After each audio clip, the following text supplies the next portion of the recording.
What's going on, guys? It's Frito here for Your Overwatch. Today we're going to be taking a look at what is, in my experience, the nuttiest Plat Widowmaker I've ever seen, at least in terms of aim. But stuck in Plat, you know there's going to be some major game sense issues, which is what we're going to go over today. Hitting it off strong, we almost single-handedly win the first team fight for our team. But here's the problem. Because we're on defense, kills don't matter as much as living does. Kills, of course, send the enemy to spawn. It forces them to regroup, but it's not the end objective. And especially when our Mercy isn't on us, is healing someone else, and in fact already used res, we should feel no pressure whatsoever to consistently peek this same angle. See, what the enemy is doing here is trying to poke us out. This is what's called in either MOBA games or even in Overwatch with certain comps, playing for a pick. They're poking at the choke, which means as long as we just don't make a positioning error and denies the enemy the ability to just freely jump into the middle of everything and get past our team. You don't even have to be actively peeking sight lines to create that space. You can be intermittently peeking, jumping out of corners, treating the Widow duel the same way that the enemy Widowmaker treated it, with more fast peeks rather than a hard commitment staring down an angle. Because the problem is, no matter how good our aim is, if we position this badly, the enemy will eventually be able to jump out and get a shot on us, keeping in mind that our Mercy teammate already used res, and the enemy doesn't even have tanks with any damage mitigation abilities. They have Wrecking Ball and Roadhog,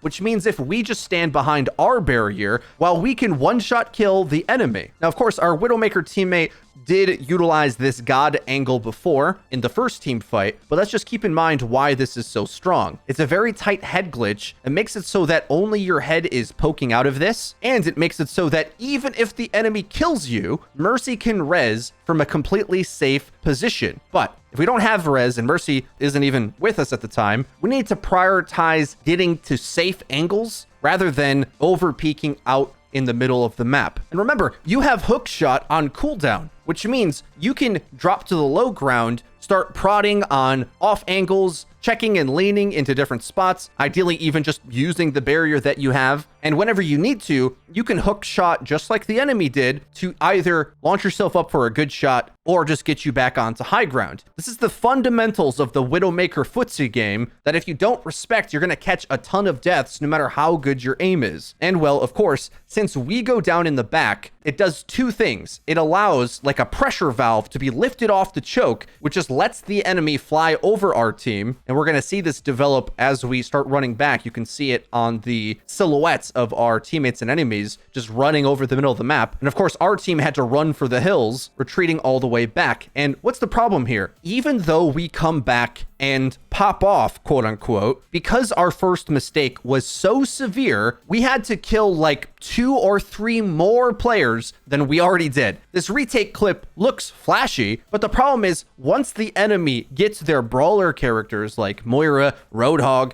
and Wrecking Ball past the positions where they're weak at the choke, then gets onto the objective, well, us as Widowmaker can't really fight any of them. This is an important thing to remember, especially when you're playing a squishy DPS. There's certain DPS picks that require space to be made for them, and there's others that can make space themselves. The more self-sustaining or mobile or brawly that a character is, the more space they can make for themselves and their team. And the more flimsy a character is, the more diveable, the more help they're going to need. So any of the glass cannon type characters, like Widowmaker, McCree, on the support side, you would say Zenyatta, these type of characters need a ton of babysitting. So because of that, there's an interesting problem that occurs with man advantage when you get kills with these characters. Because here's the thing, if the enemy gets space and you get a kill, because you can't stand toe-to-toe with characters like Winston, Wrecking Ball, Roadhog, Moira, if you kill something that isn't those characters, you effectively can't contribute to that fight. I actually thought there was a good chance you could have lost this fight if your teammates didn't heavily commit to ultimates in order to bail it out. Because they've got Valkyrie, a Roadhog, and Moira Coalescence, because you don't have a strong matchup against any of them, it's almost like you're not there, which is what makes playing a character like Widow tough in this modern age of Overwatch. You're going to need to get more eliminations than another DPS who can hold their own after the fight breaks out and the brawl begins. And the crazy thing is, our Widowmaker hero is trying valiantly to just hit as many sick clutch Widowmaker trick shots in the mix of the brawl. It's been quite a long time where I've looked at a VOD and said, yeah, I actually can't critique this aim at all. The aim isn't the problem here. It's where the fights are taking place and the game sense of knowing whether we can even play this character in this position. So let's explain how our Widow friend could have improved this. Well, first, let's go over the acceptable ways to hold on Temple Anubis B. This first suggestion might sound jarring to many of you and is realistically only something that high-level players pull off comfortably, but I assure you this is a very good idea, and it is to hold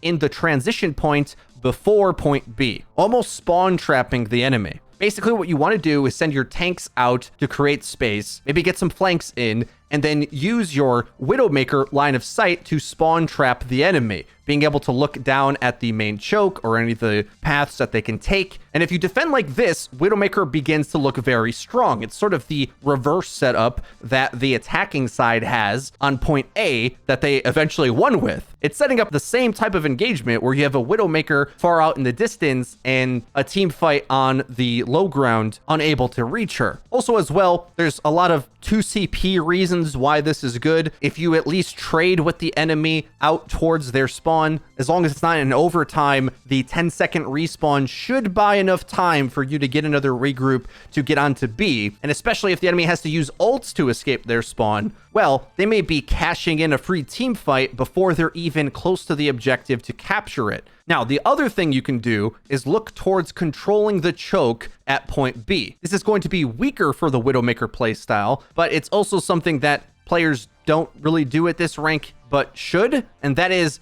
interrupt the pathing of the enemy as they go through. You don't necessarily have to hard commit here, but you should look to try to set up flanks or try to set up pincers so that you don't end up being forced to brawl on point, especially when you're playing characters that aren't good at that. This is a bit harder to pull off because you're not going to have the same clean angles that you did on the far outside in the transition point looking towards their spawn, but at least you're able to shoot the enemy before they're on the objective capturing it. And the third and very clearly worst way to defend point B, unless you have brawler heroes and you can get away with it, but if you're playing anything else, defending just on the point here allows the enemy to take any ground they want on the entire map, any location. They just freely walk open the front door, just like they did when our Widow hero died on point A. Well, if we don't contest the right areas, it's like they won a free team fight by us playing this passively. And the problem with that is if they have better brawlers than you, they get onto the objective and there's nowhere else for you to run. So you just have to stand and fight,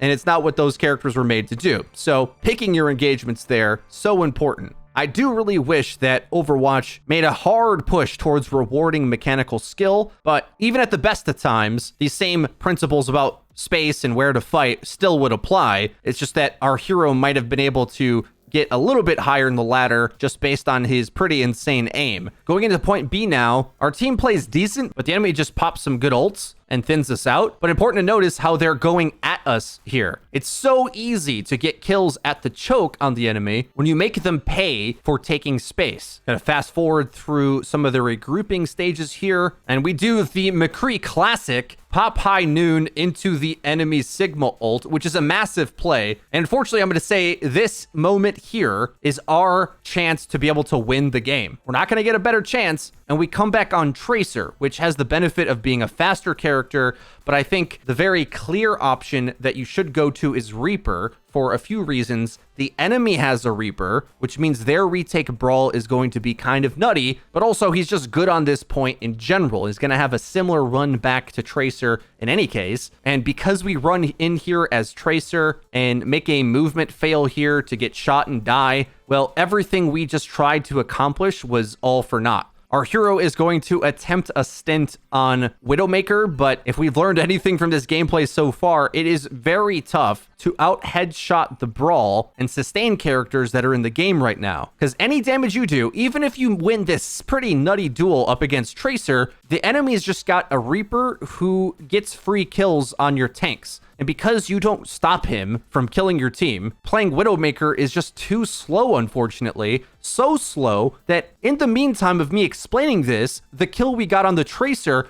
comes back out of spawn, runs in and pulse bombs you. Now with about a minute and a half left, we do swap over to Reaper, but look what the enemy's doing. They're actually fighting us outside, chasing us down, and really controlling the brawl. That's very powerful to do. It's really checking us, making us fight for every inch, and it is obviously punishable. You catch them overextending, you can toss a good ult at them and maybe get a team wipe, but even then, they will still get trickle respawns to come out. And I know it's just super lame that Reaper's a top meta hero, but especially on Temple of Anubis, you got to consider him a must pick. And the way to maximize Reaper nowadays is to really learn how much you can abuse his cooldowns and get the most value out of them. So for example, in the last few waning moments, when we get sound barrier, you 100% should be shadow stepping right onto a squishy target if you can. Shadow step is one of the most BS abilities in the game right now. It got over buffed, and I tried to warn everyone that we don't want Reaper buffs. It's terrible for the game,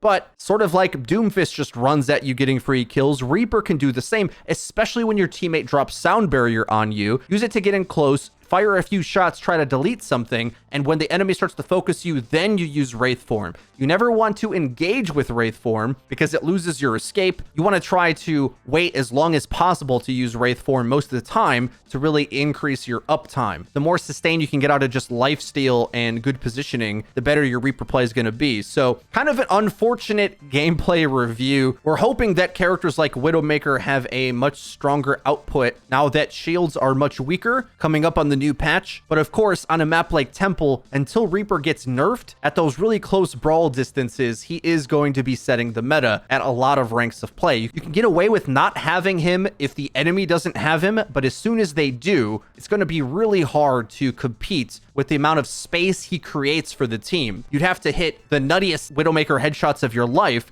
to compete with the free value that Reaper just gets existing in the right location, which I think is kind of lame. And if you agree and think Reaper probably should get a nerf, at least to his crazy lifesteal, be sure to leave the video a like. It really does help us out and lets us know that you're enjoying the content. If you enjoyed and found it useful, please be sure to subscribe and hit the bell icon so that you actually get notified when our videos go live. Link to the description is our Twitter, where we tweet out news, updates, and dank memes. That's been it for me. I've been Frito for your Overwatch. We'll see you guys next time.